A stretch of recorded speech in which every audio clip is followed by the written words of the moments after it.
Si buscas un portón automático para tu casa o para la oficina, asegúrate que sea fuerte, que sea seguro, que sea práctico, que sea un SEA. Porque solo un portón SEA te asegura el mayor respaldo técnico, un service propio en todo el país y la garantía de todos sus productos. Ingresa en seaportones.uy o llama al 2601-2611. Si vas a elegir un portón, que sea un SEA.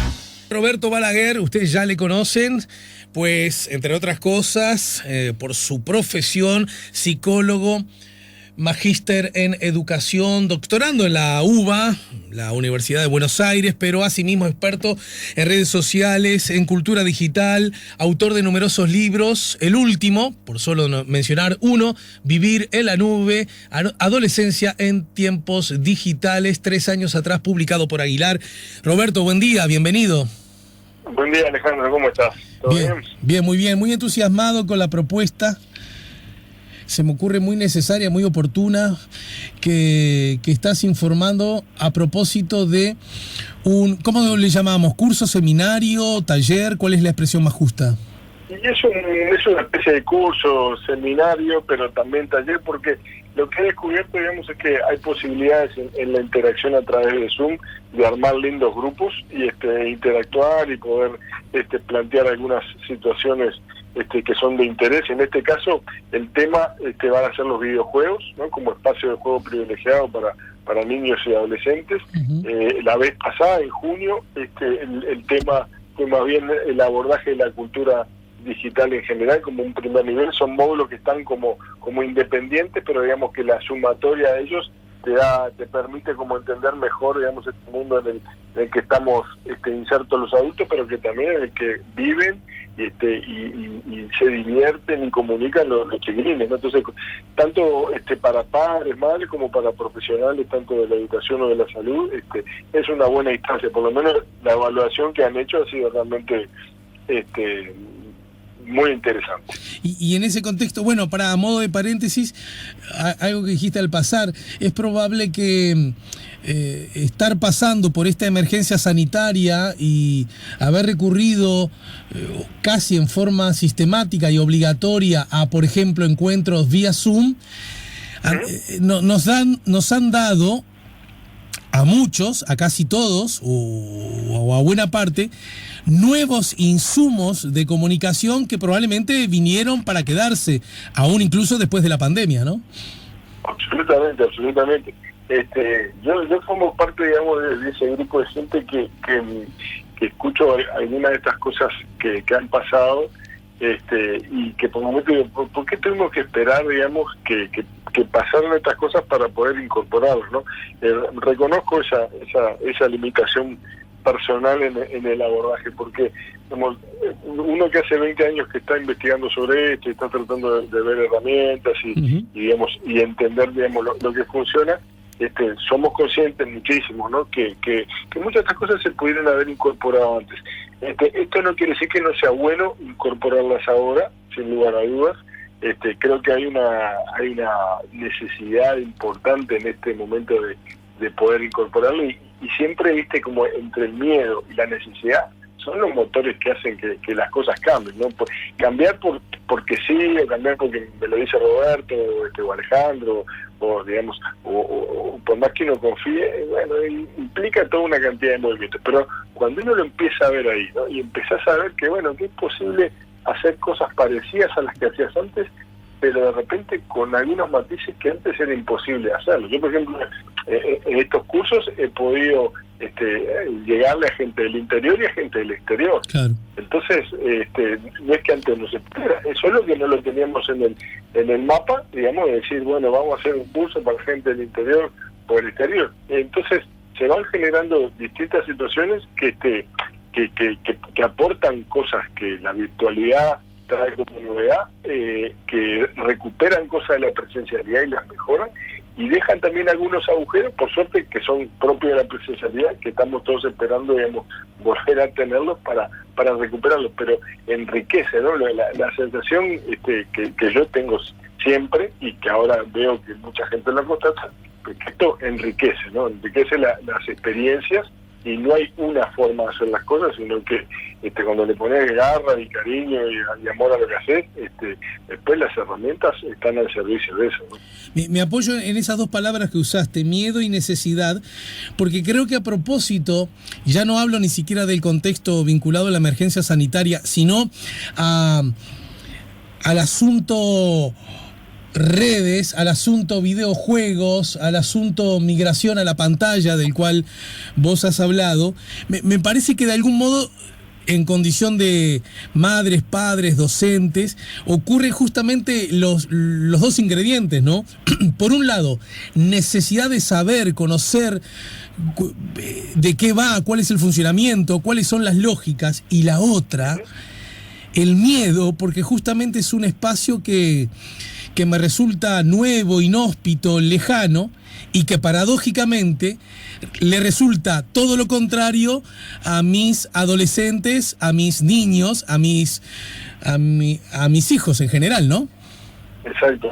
La única, digamos, manera de poner límites de una manera, si querés, adecuada y de una manera que realmente esté a tono con lo que uno busca proteger, y eso es cuando tenés cierto conocimiento de la cuestión, ¿no? Es decir, si no, uno tira como al voleo frases o dichos o regulaciones que a veces no se condicen con la realidad, ¿no?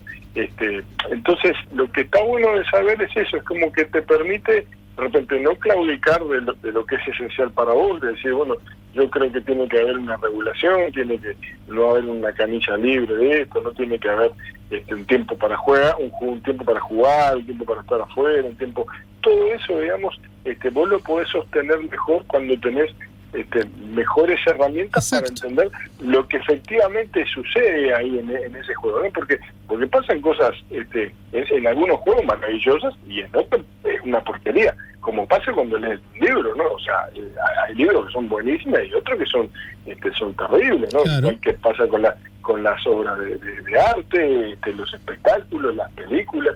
Entonces, el problema es que todavía estamos, la otra vez me pasaba en una actividad profesional que se hablaba de las pantallas, ¿no? Entonces, yo decía, en el cierre de esa actividad, que es anterior a estos cursos, yo decía, no podemos hablar de pantallas, porque vos fíjate, es como hablar de libros, ¿no? O sea, en el libro metés la Odisea, la Biblia, Truman Capote, yo qué sé, Helen Velando, y tus libros, mis libros, y no podemos hablar de los libros, tenemos que hablar de libros de determinado género, de determinado autor, determinado contexto, determinada fecha, porque si no confundimos videojuegos con redes sociales, con TikTok, con WhatsApp, con fake news, y es todo como una cosa que terminamos diciendo disparates que bueno, que no se sostienen en la realidad, ¿no? Y lo cierto es que el mundo va cambiando y no te va a pedir permiso para cambiar a vos. Lo que mejor que puedes hacer es tratar de entenderlo. Estos cursos justamente lo que apuntan es a eso, que tengas más herramientas para entender, y una de las cosas que a mí me hace mucha gracia, porque me ha pasado, ya hace 15 años me pasa, que después que muchos profesionales y padres también, después que los hacen, dice, mi hijo te ama, ¿no? Mi hijo quiere poner un póster tuyo en la habitación porque gracias a vos tiene el Play, gracias a vos tiene el celular. Y digo, bueno, no es gracias a mí, digamos, es gracias a que vos entendiste que hay cosas que son verdaderamente importantes.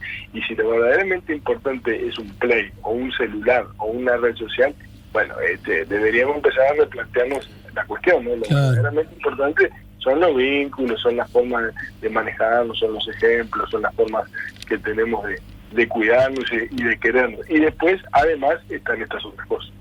Y en este contexto, déjame preguntarte algunas cosas que me consta, lo sé, para vos son llover sobre mojado, ¿no? Aún así saco la manguera y mojo más la vereda. A ver, ¿por qué nos resulta tan tentador la idea de que, a pesar de lo que aclaraste recién, las pantallas son algo así como la fuente del mal, como que ahí se representa todo lo que lo que no es bueno, que todo lo que ocurre mal es por abuso de pantalla, si pudiéramos groseriarlo en esa síntesis. Es una idea muy tentadora esa, ¿por qué? Y porque de alguna forma está muy bien eso que vos decís, es así, porque hay como un desplazamiento de algo que hoy acontece, que es que hay mucho menos encuentro social en espacios, digamos, terceros, así, en la vereda, ¿no? Espacios que son más libres, y buena parte de ese encuentro social se da o en los videojuegos o en las redes, pero se da en el ámbito, digamos, de los píxeles, en el ámbito de las pantallas. Y si vos vas para atrás en el tiempo, ¿no? La madre de todos los males, además de ser el ocio, ¿no? Eran las juntas. Entonces, el problema es que ahora no sabés cuáles son las juntas, intuís que es un chino, un peruano, ¿no? Y entonces le vas a... siempre lo más fácil es que tu hijo sea un crack o tu hija sea la mejor, la más linda y la buena, y el problema sea en las juntas, lo cual no quiere decir que no tenga una parte de cierto, ¿verdad? Porque las juntas, los grupos, las pertenencias, las identidades van formateando también la identidad de las personas y las acciones y los valores, ¿verdad? Pero aún así siempre hay una decisión personal de ese sujeto, ¿verdad? Que elige estar en un grupo o en otro, o vos no le estás dando suficientes alternativas como para que elija, ¿no? Entonces, como ahora las juntas son invisibles, ¿no? Tenés que culpar a alguien, y a lo largo de la historia, también, además de las juntas, la tecnología, lo nuevo, lo que no entendemos, lo novedoso, siempre ha sido, digamos, el objeto depositario del mal, ¿no? Y para hacer un poco de memoria, algo que yo he comentado muchísimas veces, y a riesgo de ser reiterativo, igual lo voy a decir porque me parece que es ilustrativo, ¿no? Esta cuestión no aparece con los videojuegos, que son hoy el objeto de este curso, ni con TikTok, ¿no? Que Trump no quiere que esté en Estados Unidos. Esto comienza desde tiempos inmemoriales. Empieza con la escritura de Platón diciendo que iba a cambiar la mente de las personas y los iba a hacer sentir inteligentes aún no siéndolos. Claro. ¿No? Estamos hablando de Platón. Estamos hablando que después tenemos, por ejemplo, las novelas románticas del siglo XIX, que los médicos de la época lo que decían era que la lectura de esas novelas románticas producía en los cuerpos de las jovencitas, ¿no? Puras y digamos y preparadas para el matrimonio, sensaciones voluptuosas que podían llevarla incluso a la infertilidad. Entonces desaconsejaban la lectura de las novelas románticas del principio del siglo XIX. Y lo mismo pasó con otras tecnologías, capaz que menos artísticas, ¿no? Y mucho más pragmáticas, como pueden ser las máquinas de coser Singer, ¿no? Las viejas Singer que toda abuela tenía en su casa. Mi abuela tenía una. Que claro, como digamos, para coser había que hacer los movimientos con los pedales, y eso generaba ciertos roces en los muslos y frustraciones, y voy siguiendo, ¿no? Los médicos de la época, que decían también que utilizar esas herramientas nuevas, que era una máquina de coser, podía de vuelta generar sensaciones voluptuosas en las chicas, en las mujeres jóvenes, y a la postre podía derivar en infertilidad, ¿no? Entonces, y esto no lo decían, digamos, gente en la calle, ¿no? Los que vendían velas o los que vendían o el aguatero, lo decían los médicos higienistas de la época. ¿Por qué? ¿No? Entonces, y lo mismo decían de todo, está en el libro de Barran, y para que no tenga un sesgo, digamos, feminista, ¿no? Le decían en el libro de Barran, El nacimiento de la intimidad, que había un higienista francés llamado Olivet, ¿no? Que él vino acá al Río de la Plata a estudiar el fútbol, ¿no? El nacimiento del fútbol. Él quería entender por qué acá había tanta pasión por el fútbol, ¿no? Y después de realizar su estudio, este hombre francés concluye, ¿no? Con una frase que recuerdo así textual en el libro, que dice: el fútbol es un deporte violento que puede causar la muerte antes de los 40 años. Uh-huh. El fútbol era novedoso, ¿no? Entonces yo siempre dije también que capaz que Olivet, como era francés, fue mal traducido, y el tipo lo que quiso decir fue que ver fútbol uruguayo podía generar la muerte antes de los 40 años, lo cual hubiera hecho un enorme visionario, ¿no? Pero creo que no es un problema de traducción, que es un problema simplemente de cómo entiende la medicina, la psicología, ¿no? La filosofía, las novedades, cómo, digamos, todo aquello que genera disonancia, ¿no? Tendemos a ponernos en el casillero de lo malo porque somos humanos y así funcionamos cognitivamente, y está bien que así sea, pero también tenemos que tomar distancia y decir, bueno, si la historia se escriba así, no quiere decir que tengamos que seguir paso a paso eso, tomemos distancia y primero evaluemos, atendamos. Pero esto sucede, ¿no? Sucede con todo, incluso de alguna forma la ciencia es también cómplice en esto, porque se publican y se citan más todos los artículos que tengan elementos negativos, ¿no? Entonces se va generando sesgo de confirmación, ¿no? Sesgo de publicación, sesgo de referencia, que terminan, digamos, siempre digamos como sosteniendo esas hipótesis que apuntan a que lo nuevo puede traer algo malo, porque así funcionamos desde tiempos inmemoriales y vamos a seguir funcionando así. Ahora, como nos damos cuenta de eso, claro, como sabemos eso, podemos decir, bueno, aprendamos un poquito más. Una especie de antídoto previo, ¿no? Es decir, exacto, el antídoto se toma cuando te picó la víbora, te mordió la víbora. Esto es como al revés, ya que sabemos que me va a pasar esto con todo lo nuevo, me tomo ese antídoto. Me vacuno, ¿no? Ahí va. Y digo, bueno, no, yo sé que, bueno, que como esto va a pasar, démosle, pongamos unos porotitos acá que de repente esto no es tan malo, y que, lo cual no quiere decir que no haya cosas malas y no haya cosas buenas, es decir, toda nueva tecnología trae sus pros, sus contras, sus fortalezas, sus debilidades y sus propios accidentes, ¿no? Es decir, el ejemplo más paradigmático es el auto, ¿no? Tú llegas más lejos, infinitamente más rápido a muchos lugares, pero también no es lo mismo chocar, digamos, con una carroza de caballo que chocar, digamos, a 200 kilómetros por hora, ¿no? Uh-huh. Entonces, digamos, tiene sus propios accidentes, sus propias dificultades, pero bueno, digamos, hay que ponerlo en un contexto más amplio, que ese es un poco lo que yo, porque me conoces hace años, de hecho el otro día estaba acordándome, hago un paréntesis, ¿sabes que yo creo que la primera entrevista televisiva fue en 2013 y fue contigo? En Diapositivo. ¿Vos sabés que sí? Sí, no me extraña para nada, que tenía que ver con uno de tus libros, si mal no recuerdo. El primer libro se llamó Internet, un nuevo espacio psicosocial, que claro, fue editado en julio del 2003. Y yo estoy haciendo memoria, alguien me preguntó cuál había sido la primera entrevista radial. Ahí arrancó lo tuyo, Roberto. ¿Cómo? Digo, que ahí se consolidó lo tuyo. Sí, ahí evidentemente, ese fue el día clave, fue el día D.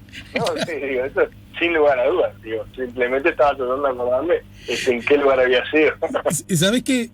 También tengo ganas de preguntarte, porque a propósito de lo que vos señalás, incluso motivado por esta lógica del temor y casi como la coartada perfecta que tenemos siempre de una baldosa del miedo y de la ignorancia, de creer que todo lo que anda mal es por culpa de...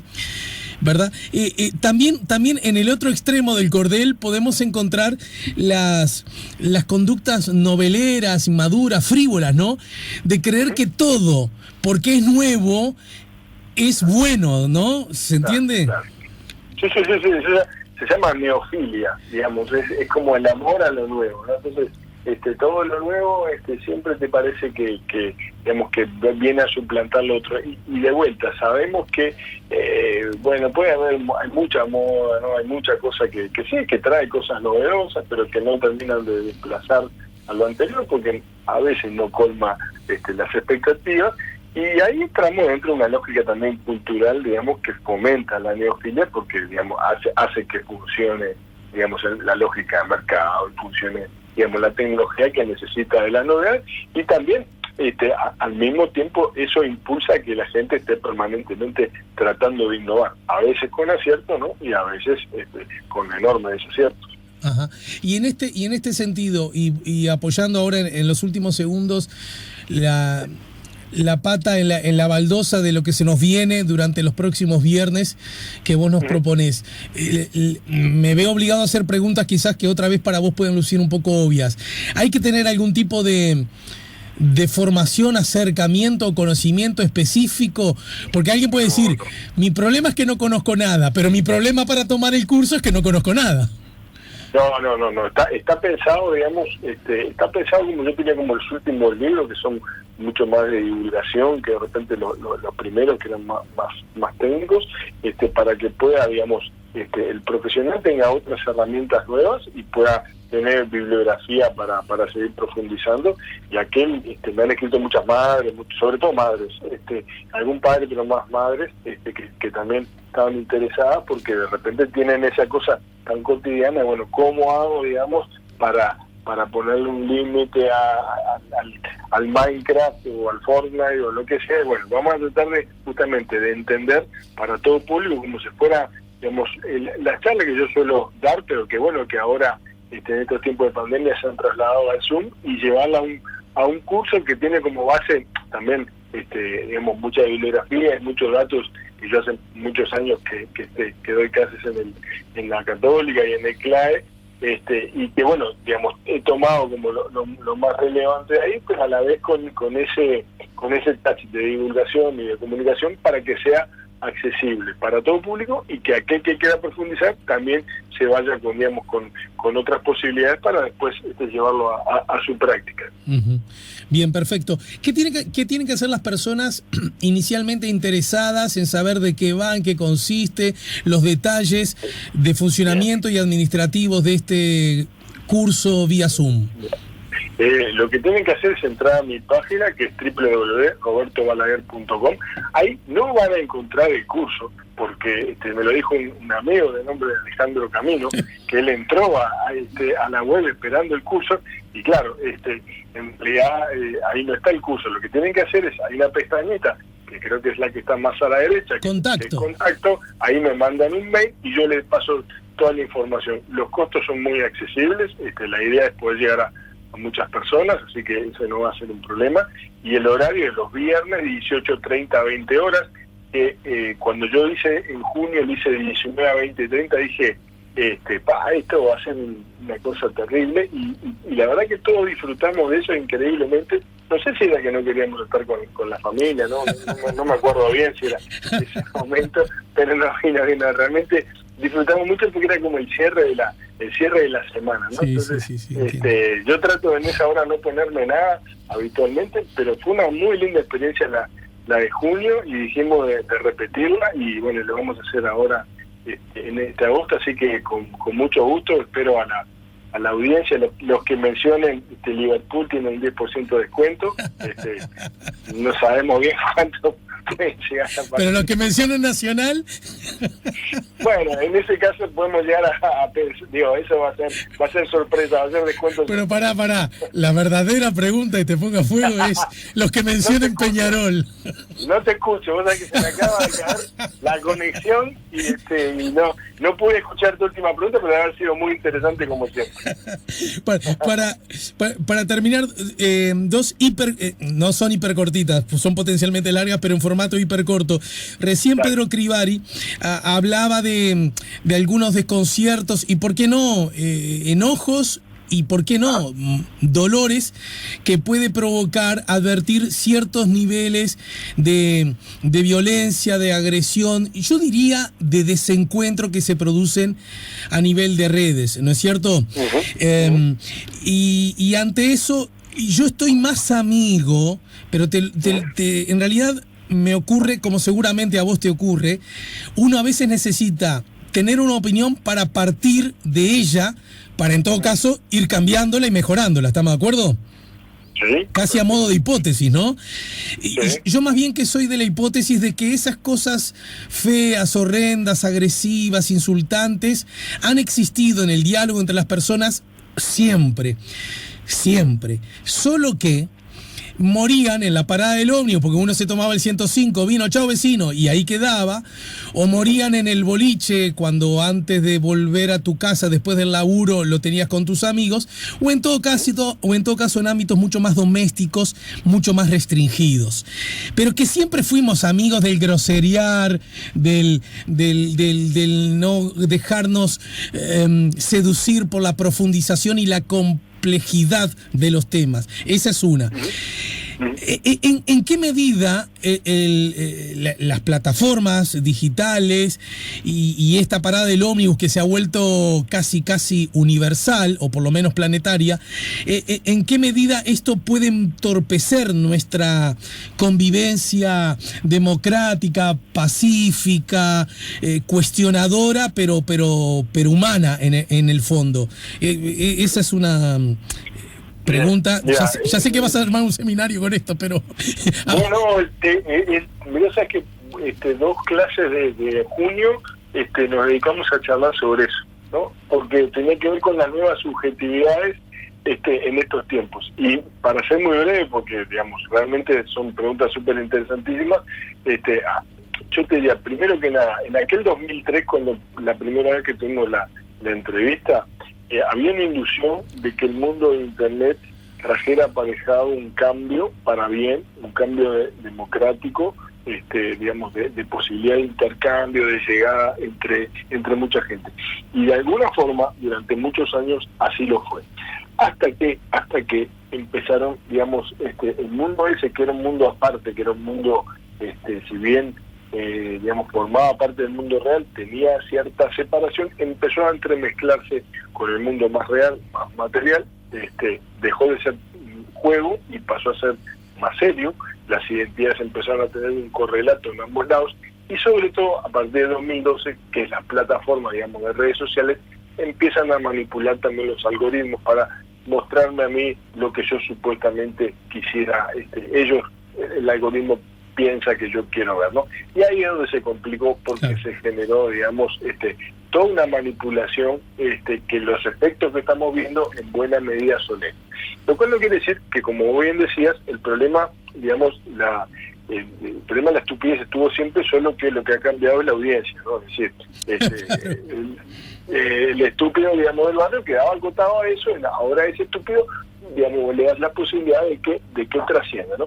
Y lo que ha pasado también es que al ser tan reiterativo y repetitivo, y vos tenés tanto acceso a información, en lugar de generarse lo que uno intuitivamente diría, esto va a generar un acercamiento, ¿no? Porque yo escucho A y está B, que me dicen de cuánto, y de repente C, entonces voy a hacer una especie de tesis, antítesis y síntesis, y sucede todo lo contrario, ¿no? Empiezo a parapetarme cada vez más en lo que yo pienso, ¿no? Y empiezo a separarme cada vez más del otro. Entonces empiezo a conformarme cada vez más con lo que yo ya conocía, y empiezo a distanciarme más y a ser cada vez más violento. Y como veo gente violenta, y yo quiero diferenciarme, también cada vez sumo más fichas y apuesto más a la violencia, a ver quién dice, digamos, la grosería más grande. Entonces, no solo es un tema, digamos, es como pasa a ser mucho más de hinchada y de barra brava, sí, ¿no? Que otra cosa. Es como que si yo grito lo mismo, grito bobeta o bobo, bueno, voy a quedar como un pánfilo, porque frente a lo que están diciendo los otros, que son groserías de las buenas, entonces subo la apuesta, ¿no? Y digo eso para empezar a tener visibilidad, para que también vean que yo, digamos, opino eso mismo. Y es de muy pánfilo, ¿no?, creer o suponer, o en todo caso tener la esperanza de que eso quede en ese universo con esa algo perversa lógica y no pase a la calle, a los hechos. Mira, en general, por suerte hay como todavía el trayecto ese de retorno a la materialidad es como que enfría un poco, cuando te volvés a conectar bajan un poco los decibeles y digamos no llega al alcance que tienen las redes, por suerte, ¿no? Pero si me preguntas a futuro, yo cada vez me animo menos a hacer predicciones a futuro que pueda pasar, ¿no? Pero pasa un poco como pasaba que uno escuchaba a veces las telenovelas brasileñas, ¿no? Que decía cómo de repente el malo de la telenovela, que se paralizaba todo Brasil para verlo, ¿no?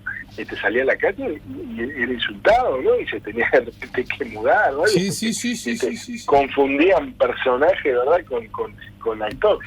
No hemos llegado a ese punto todavía, pero bueno, cada vez más, digamos, se entremezclan y de repente también acá a veces hay que hacer un llamado a aquellos que son, que tienen mayores responsabilidades políticas, sobre todo, ¿no? A manejarse con criterio, no para no decir las verdades que puedan decir, ¿no? Sino para que realmente sean verdades, ¿no?